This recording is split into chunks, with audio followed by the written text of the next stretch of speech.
Olá, tudo bem com você? Meu nome é Sheila Hansen, eu sou terapeuta sistêmica e esse aqui é mais um diário de gravidez.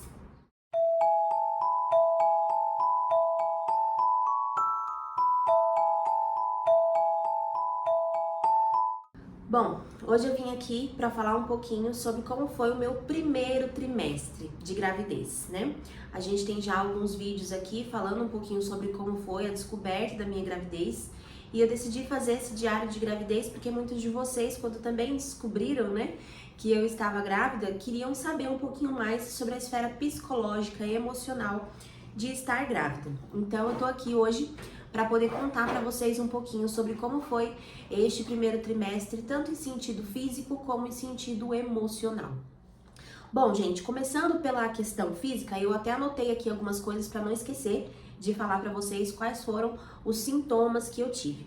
Eu brinco e falo, né, que se a minha menstruação não tivesse atrasado, eu não teria descoberto que eu estava grávida, porque realmente foram pouquíssimos sintomas físicos.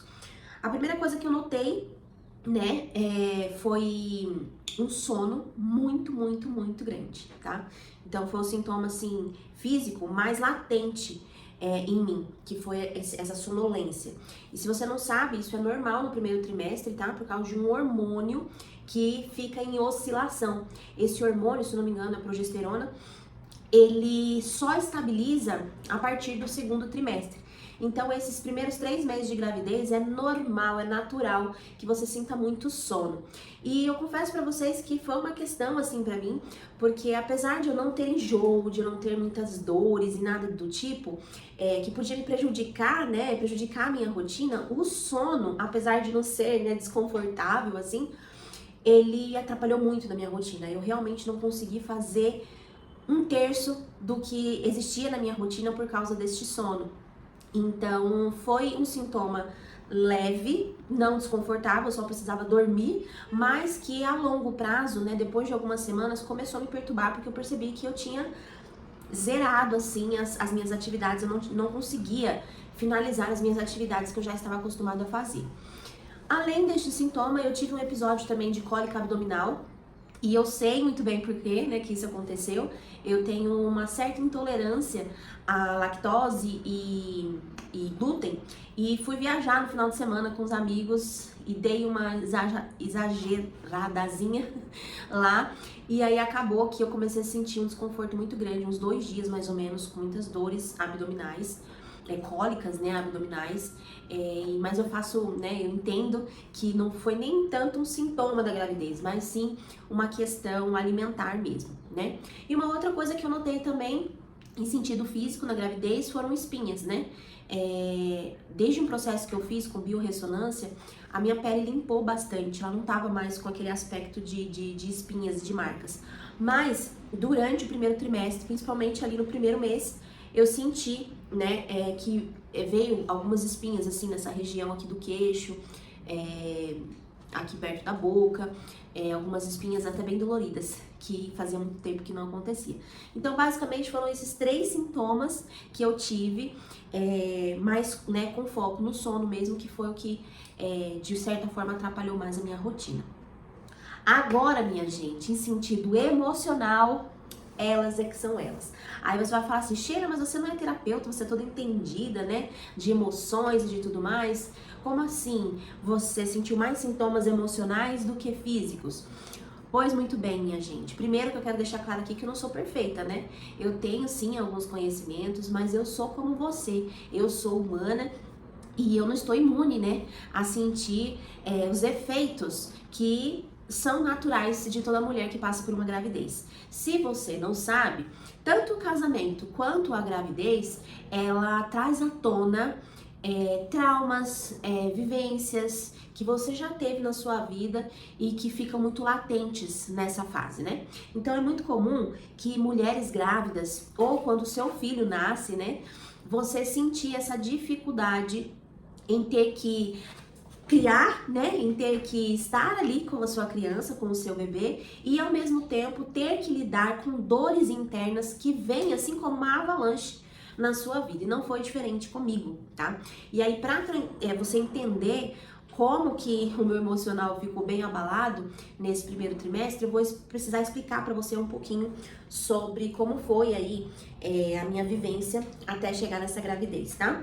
Então, só para trazer um pano de fundo aqui para vocês, eu quero falar sobre 3 coisas que aconteceram durante a minha vida, da minha infância, minha adolescência e juventude, que ficaram marcadas. Então, primeira coisa, a alimentação, tá? Eu sempre tive uma intolerância alimentar muito grande.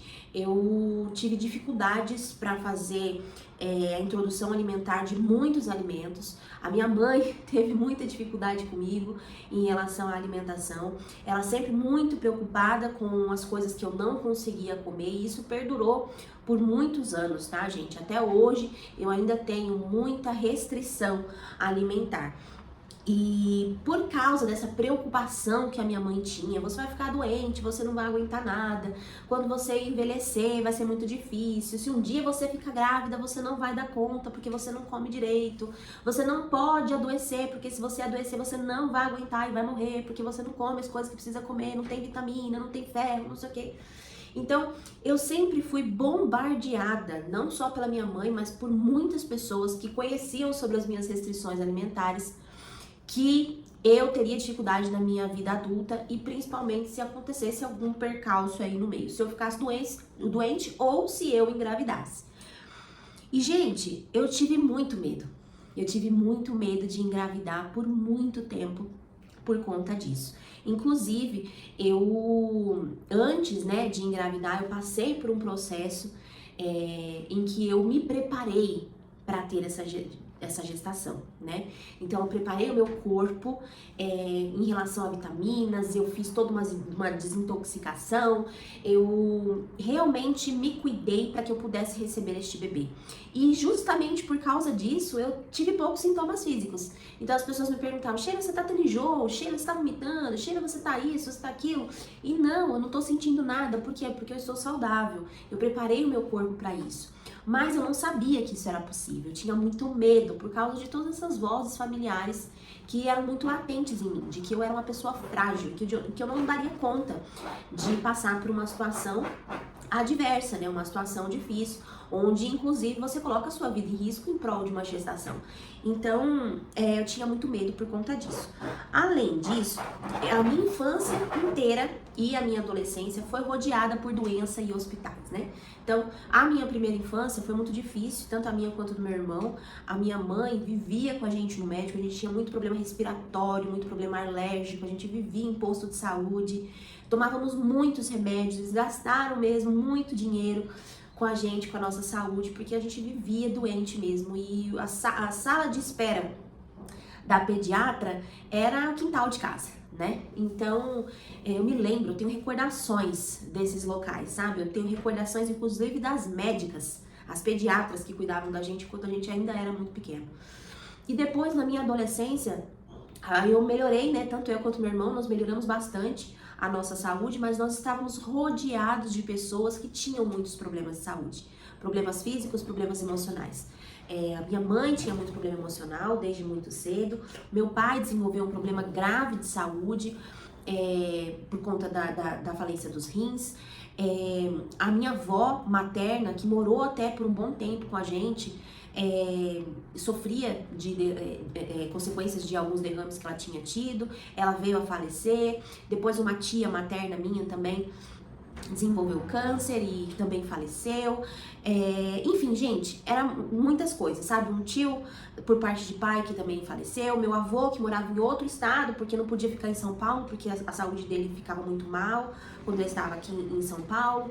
Então, a minha família, eu estava rodeada de pessoas que tinham muitos problemas de saúde. Então, ir ao hospital era receber uma má notícia. Um mal-estar era sinônimo de internação hospitalar. Estar doente era um princípio do caminho para a morte. Então, eu convivi com isso por muito tempo, eu desenvolvi um medo, um pavor muito grande de doença, de hospital. Era muito difícil, inclusive, quando algumas pessoas, né, da nossa família, às vezes precisava ficar internado no hospital e aí a gente ia revezar, né, quem que vai ficar no hospital para ajudar, para dormir com a pessoa, e na hora de fazer a lista eu não me incluía Muitas pessoas me julgaram, diziam pra mim que eu nem parecia da família, porque eu nunca tava lá, eu nunca me colocava à disposição, e eu realmente não me colocava porque eu não tinha estrutura emocional. Eu sempre achava que estar num hospital era estar perto da morte. E apesar de ser a realidade, isso pra mim era muito forte. Então, quando você engravida, quem já engravidou sabe como que é, né? Quantas vezes você vai no hospital, quantas vezes você precisa fazer exames. Então, era uma coisa que já me brecava também para a gestação, né? Saber que eu ia ter que viver no hospital. E a terceira coisa que eu queria comentar com vocês, que gerou sim um trauma em relação à gestação e bebês pra mim, é que uma tia minha, paterna, ela teve um bebê, um bebezinho lindo, a gente morava no mesmo quintal, então eu me lembro do rostinho dele certinho, eu me lembro de ficar perto dele no bercinho dele, mas infelizmente com 18 dias esse bebê faleceu por conta de alguns problemas de saúde que ele desenvolveu. E isso foi um trauma muito grande para minha tia, foi um trauma para todos nós. Eu era pequenininha, né, na pré-adolescência, eu não entendia direito o que tinha acontecido. Enfim, foi muito difícil.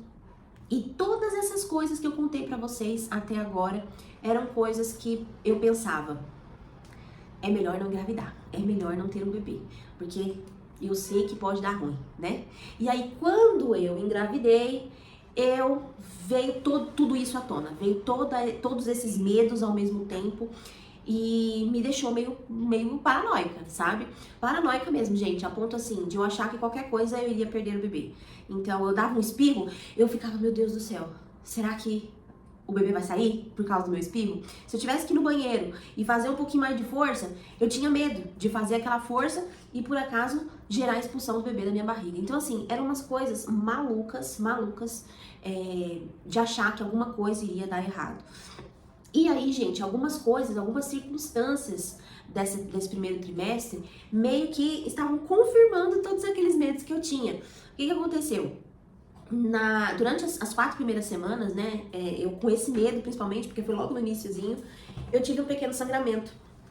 E aí, o que aconteceu? Olha só quem que veio dar um oi. Você veio dar um oi para as pessoas do vídeo? É? Então, o que aconteceu? Não vai atrapalhar não, né? Vai roubar a cena aqui do meu vídeo. Nessas primeiras 4 semanas eu tive um pequeno sangramento. E eu fiquei enlouquecida. Eu falei, meu Deus do céu, o que está acontecendo? Eu tô perdendo esse bebê. Eu fiquei em choque. Eu me lembro de mandar mensagem pra minha doula e falar pra ela o que tinha acontecido. Tirei foto, né, do papel higiênico que tava com sangue. E ela falou, Sheila, vai pro hospital. Eu fui até o hospital e com muito medo do que seria dito pra mim, porque, de novo, o hospital pra mim era sinônimo de más notícias. E quando eu cheguei lá, eu precisei fazer uma ultrassom, né, de emergência, e eu escutei pela primeira vez o coração do meu bebê, né? E aí foi quando eu senti, na realidade mesmo, sabe, que tinha um serzinho crescendo dentro de mim. E tava tudo bem, tava tudo certo. Tinha sido só um processo ali de implantação mesmo, né, do bebê, e que era natural, né, ter esse pequeno sangramento, não tinha sido nada muito grave, né, mas me gerou um medo muito grande. E depois disso, gente, fazendo os exames, né, que a gente precisa fazer para descobrir se tá tudo bem, eu tive alguns diagnósticos, né, com alguns médicos, que era uma outra questão também, eu não tava conseguindo achar um obstetra pra chamar de meu, sabe? Eu já tinha ido em 2 obstetras diferentes e não tava rolando. E nessa segunda obstetra, essa médica, ela foi muito seca, muito dura em me dar um diagnóstico complicado, né? Então ela me trouxe a questão de que eu possivelmente entraria numa gestação de alto risco, primeiro por conta da minha idade e segundo por conta de um possível diagnóstico de diabetes gestacional e por conta também de um histórico familiar de hipertensão. Então, e além disso, ela também me disse que eu não tinha imunidade para toxoplasmose e também para cetomegalovírus, que são doenças que podem prejudicar muito o bebê, né, o desenvolvimento do bebê. Então, quando eu saí daquela consulta médica com todas essas notícias de que eu não tinha imunidade, de que eu podia estar com diabetes gestacional, enfim, aquilo veio como uma confirmação de todos os meus medos, sabe? Tá dando ruim, tá dando errado. E aí, gente, foi muito difícil para conseguir dormir, para conseguir ficar calma, para conseguir estar centrada. Eu precisei fazer algumas sessões de terapia, eu precisei fazer algumas sessões de desbloqueio emocional para conseguir lidar com todos aqueles sentimentos que estavam vindo muito forte à tona por causa de tudo que aconteceu na minha vida. Graças a Deus, depois de algumas sessões de terapia, eu consegui entender tudo que estava acontecendo, eu consegui internalizar, eu consegui curar algumas feridas que estavam lá atrás no passado, né? Que eu relatei para vocês aqui. Eu consegui fazer uma ressignificação de tudo isso. E graças, né, a essas sessões de terapia e esse trabalho interno que eu fiz, eu consegui respirar, sabe? Eu consegui trazer toda essa fase da gestação de uma maneira muito leve, de uma maneira muito em paz. Até porque todos os exames que eu faço, o Ethan, que tá crescendo aqui dentro de mim, ele tá bem, ele tá tranquilo, ele tá se desenvolvendo muito bem. Então, eu percebi que tava tudo aqui, ó, dentro do meu cabeção, né? Então, gente, eu tô aqui pra dizer pra vocês que quando você tá grávida, isso pode acontecer, tá? Você pode acessar memórias traumáticas e que podem sim influenciar na sua gestação. Se você não sabe, nessa fase, né, a sua criança, ela está desenvolvendo um dos seus traços de caráter, que é o traço de caráter esquizoide, que pode fazer com que lá na frente essa criança seja mais retraída, essa criança tenha muito medo de rejeição, seja muito fechada, e tudo o que vai determinar essa pessoa ser muito assim ou não é o estado emocional da mãe. Então você precisa cuidar. Se você está grávida e você está percebendo que a sua mente não está deixando você curtir essa fase, procure ajuda de um profissional que possa ajudar você a entender sobre esses sentimentos, para que você possa ressignificar esses sentimentos e que você tenha uma gestação mais tranquila, tá bom? Então era isso que eu queria dizer para vocês hoje. A gente se vê então no próximo Diário de Gravidez. Um beijo, tchau, tchau!